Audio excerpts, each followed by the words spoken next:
आज का मेरा टॉपिक है माइक्रोस्पोरेंजियम या ओव्यूल। हिंदी में कहेंगे गुरु, बीजाणुधानी या बीजांड। इसमें देखिएगा, जैसे यहाँ देख ले पहले फिगर में, ये एक बीजांड की संरचना है। जैसे आपको पता होगा, अगर गैनीशियम है ये,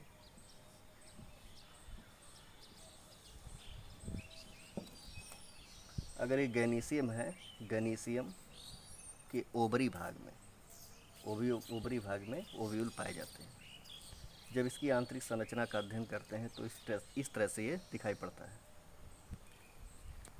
इसमें देखते हैं, इसमें सबसे नीचे की तरफ एक छिद्र पाया जाता है, ओपनिंग पाई जाती है, जिसे कहते हैं माइक्रोफिल।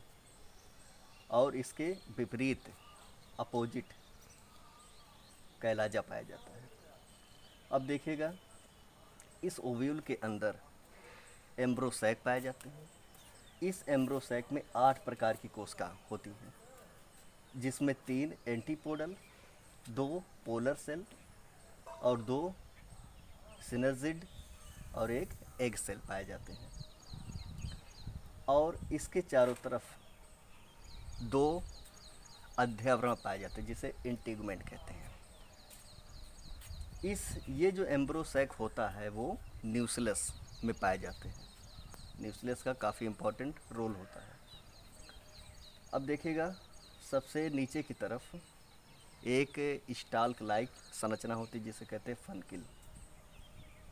फनकिल के पास हाइलम पाए जाते हैं। अब देखते हैं यहाँ पर इसकी थ्योरी पूरी। ओव्यूल एक स्मॉल स्ट्रक्चर होता है जो प्लेसेंटा, देखिए प्लेसेंटा यहाँ है, जो प्लेसेंटा से फनकिल मतलब बीजांड वृंत नामक स्टाल्क से जुड़ा रहता है। ओव्यूल की बॉडी से फनकिल जिस क्षेत्र में फ्यूज़ होता है उसे हाइलम कहते हैं। हाइलम ओव्यूल तथा फ्यूनिकिल के बीच का जंक्शन को रिप्रेजेंट करता है। प्रत्येक ओव्यूल को 1 या 2 प्रोटेक्टिव इन्वेल्व्स मतलब संरक्षक आवरण घेरे रहता है, जिसे कहते हैं इंटीगमेंट, अध्यावरण। इंटीगमेंट पूरे ओव्यूल को चारों ओर से घेरे रहती है, केवल टिप यानी रंध्र को छोड़कर, जहां माइक्रोफिल नामक एक स्मॉल ओपनिंग पाई जाती है। मतलब ये पूरे आवरण, मतलब पूरे ओव्यूल को घेरे रहता है, लेकिन माइक्रोफिल को छोड़कर। माइक्रोफिल के अब अपोजिट एंड पर ओव्यूल का एक बेसल पार्ट मतलब आधारी भाग पाया जाता है, जिसे कैलाजा कहते हैं या निभाग। इंटीगमेंट से घिरे सेल के मास यानी पुंज को न्यूक्लियस कहते हैं। न्यूक्लियस सेल में अधिक मात्रा में रिवर्स फूड मटेरियल यानी आरक्षित आहार सामग्री होती है। एम्ब्रोसैक या फीमेल गैमेटोफाइट, हिंदी में कहेंगे भ्रूणकोश तथा मादा युग्मकोद्भिद न्यूक्लियस में पाया जाता है। एक ओव्यूल जर्नली यानी सामान्यतः एक सिंगल एम्ब्रोसैक होता है, जो एक मेगा स्पोर से रिडक्शन द्वारा बनता है। फनकिल से कभी कभी प्लेसेंटा से, फनकिल से या कभी कभी प्लेसेंटा से कुछ तंतु जुड़े होते, जिसे ऑप्टोरेटर्स कहते हैं। इनका काम क्या है? ये पॉलन ट्यूब को ओवरी में माइक्रोफिल की निर्देशित करने का कार्य करते हैं।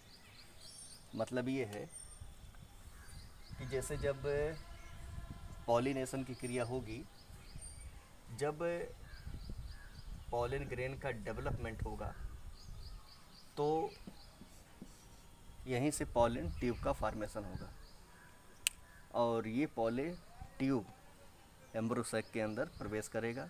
इसके लिए ये निर्देश देता है। हाँ, तो ये निर्देश देने का कार्य करता है। फनकिल में वैस्कुलर टिश्यू पाए जाते हैं, जो प्लेसेंटा से भोज्य पदार्थ ओव्यूल को पहुंचाते हैं। देखिए कुछ नोट पॉइंट है। कभी कभी कुछ बीजों जैसे काली मिर्च, अरंड, चुकंदर में न्यूक्लियस भी शेष रह जाता है। इस प्रकार बचे अवशिष्ट बीजांडकाय को पेरिस्पर्म या परिभ्रूण कोष कहते हैं। ये नीट में क्वेश्चन आया हुआ है। कुछ विशेष प्रकार के इंटीगमेंट, कुछ विशेष प्रकार के अध्यावरण होते हैं, जैसे एरिल या एक प्रकार का तीसरा अध्यावरण होता है जिसका निर्माण बीजांड से होता है, जैसे मिरीसिस्टिका और लीची। अब देखिएगा, केरंकल या स्ट्रोफिओल, इसका निर्माण आउटर इंटीगमेंट बीजांड द्वार के ऊपर बढ़ने से होता है, जैसे कैस्टर, हिंदी में कहेंगे अरंड। इसका निर्माण बीजांड द्वार पर शर्करा युक्त पदार्थों से होता है। फंक्शन देखिएगा, सीड के जर्मिनेशन के दौरान जल अवशोषित करके अंकुरण में सहायता करता है। चींटियों के द्वारा ये होता है, जिसे मिर्मिकोकोरी कहते हैं। यूनिटेगमिक, एक अध्यावरणीय, एक आवरण वाले ओव्यूल को यूनिटेगमिक कहते हैं, जैसे सूरजमुखी, कामागेदा। बाईटेगमिक, द्विअध्यावरणीय, दो आवरण वाले ओव्यूल को क्या कहते हैं?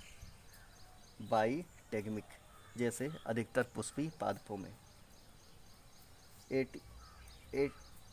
एटिगमिक, अध्यावरणहीन, कुछ पादपों में ओव्यूल आवरण रहित होते हैं, जैसे लैथेनसस और चंदन।